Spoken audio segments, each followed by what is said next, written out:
Let's start talking a little bit about property taxes, because if you've lived in different states, you certainly would be aware that not all states are created equal when it comes to property taxes.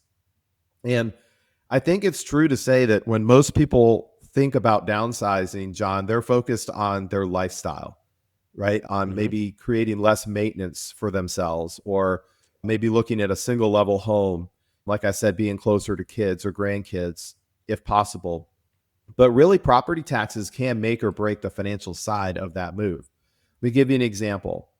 So let's say that you own a $600,000 home here in our home state of North Carolina with property taxes of around 0.7%. That's about $4,200 a year. So if you downsize into a $400,000 home, say in New Jersey, where the average property tax rate is 2%, your taxes actually will go up, be around $8,000 a year on a smaller house. So that's $3,800 more a year, or $38,000 over the next 10 years. Here's another trap.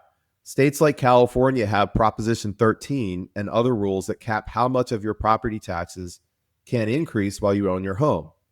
If you've lived in your house for 20 years, your assessed value may be far below the current market value. So when you sell and buy a new home, even if it's cheaper, your property tax bill can skyrocket because the new home gets reassessed at today's value. Indeed, it does. I mean, just a real example. We had a client couple in their late 60s who moved from their longtime California home worth about 1.2 million into a $900,000 home here in that area. And their property tax bill doubled because their old home was still assessed at $400,000 thanks to that cap. And they were shocked, right? They didn't quite understand how Prop 13 worked. So before you move, you obviously need to run the numbers. Don't assume that just because you're moving to a smaller house, that equals a smaller tax bill.